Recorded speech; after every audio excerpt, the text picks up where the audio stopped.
My dear friend, today we are solving a problem on RLC circuit of AC.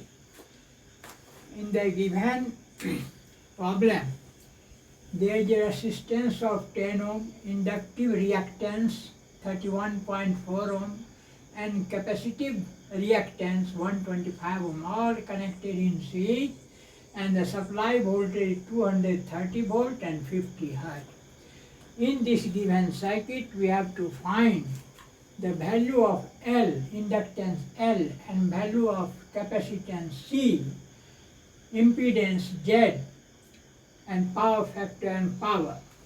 We have to calculate the value of L, inductance L, value of C, capacitance C, value of Z, impedance, circuit current I, power factor cos phi, phase angle cos phi, power consumed, and relation between voltage and current, relation between V and I. तो phasor diagram से हम लोग इसको दिखलाएंगे। तो हम लोग solve करते हैं। For value of inductance L, A, we know that XL, inductive reactance XL is equal to omega L is equal to 2 pi FL.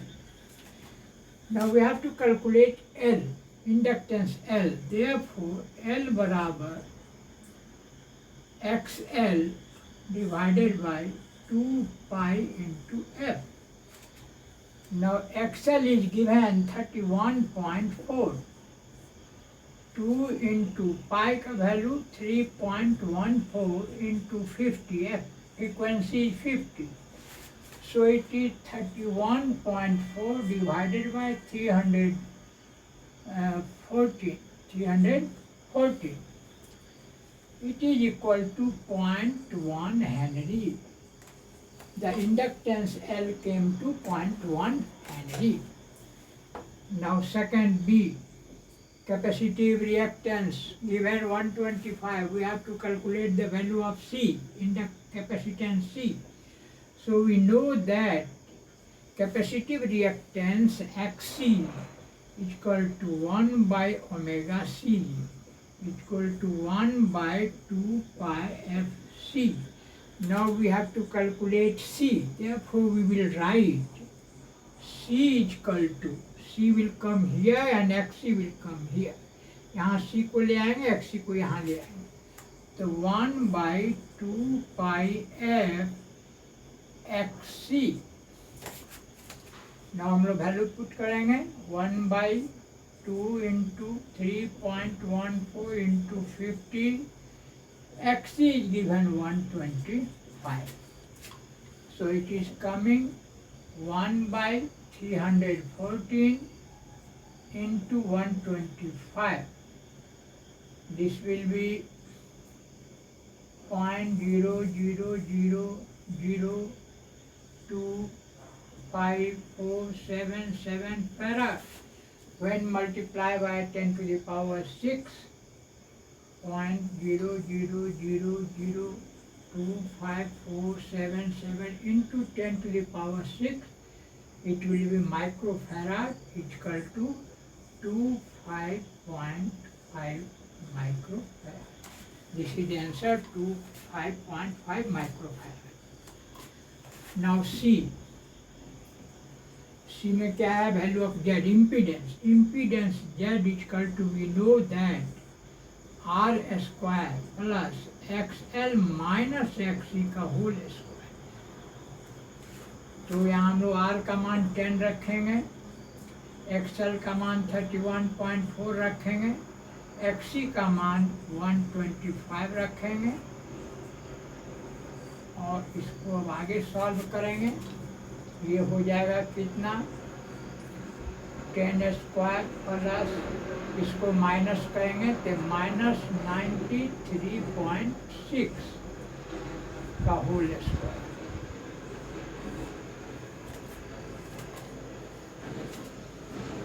तो ये कितना हो जाएगा? जेड इक्वल टू, ये हमारा हो जाएगा 100 प्लस, इसको जब मल्टीप्लाई करेंगे 8760.96, जब ये जोड़ देंगे 100 तब ये कितना हो जाएगा 8860.96 अंडर रूट, और ये कितना हो जाएगा 94.13 ohm. This is impedance, this is the value of Z. अब हम लोग निकालेंगे I, current I, this is equal to V by Z, V is 230, Z is 94.13, it is coming 2.44 ampere. Current हमको निकल गया 2.44 एम्पियर। इसके बाद हमको पावर फैक्टर cos फाई निकालना है, डी के बाद ई, यस यहाँ पे E, power factor cos phi equal to R by Z, R है 10 ओम, जेड है 94.13, ये हमारा 0.106। Now this is the capacitive circuit, this is the capacitive circuit, XC 125, XL 31.4, so XC is greater than XL, इसलिए circuit क्या होगा capacitive. So current will lead, current leading हो जाएगा, current will be leading, इसलिए power factor भी क्या हो जाएगा leading. Current is leading, so power factor is also leading. अब है हमारा पावर कंज्यूम्ड, ये पावर हो जाएगा आई स्क्वायर आर, आई हमारा कितना है 2.44 का whole square into 10, this is about 59.5 watt, this is 59.5 watt power consumed। now what is the phi हम लोग को देखना है, फाई का मान क्या होगा, एफ में क्या है, एफ में फेज एंगल है, ये हमारा जी है, फेज एंगल यहाँ एफ में निकालेंगे, phase angle phi equal to cos inverse 0.106, ये आ जाता है हमको 83.91 डिग्री। फाई कितना आया 83.91 degree.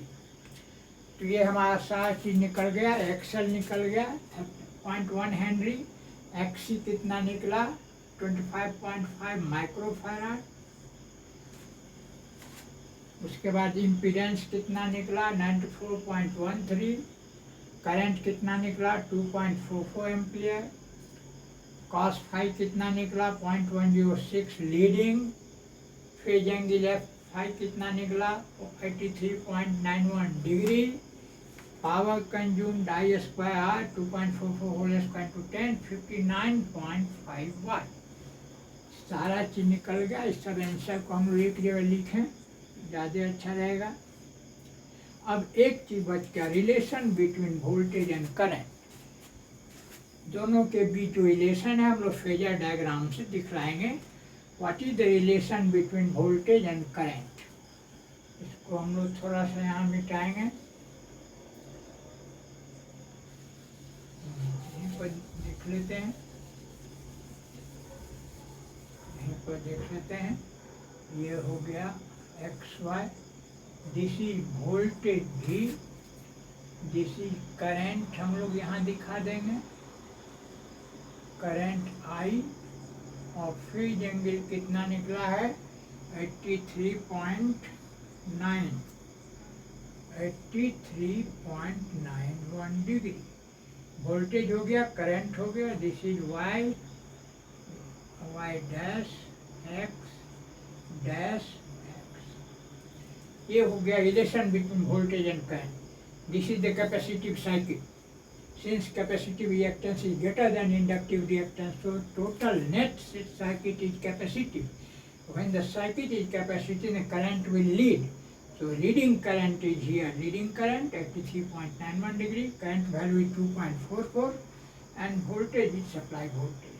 So this is the phasor relation between voltage and current. इस तरह से ये numerical, very important numerical on RLC series circuit, finding all the variables of the problem. Now we have completed this. इसको अपने से बनाना है, फिर से सॉल्व करना है, समझना है। Okay, thank you very much.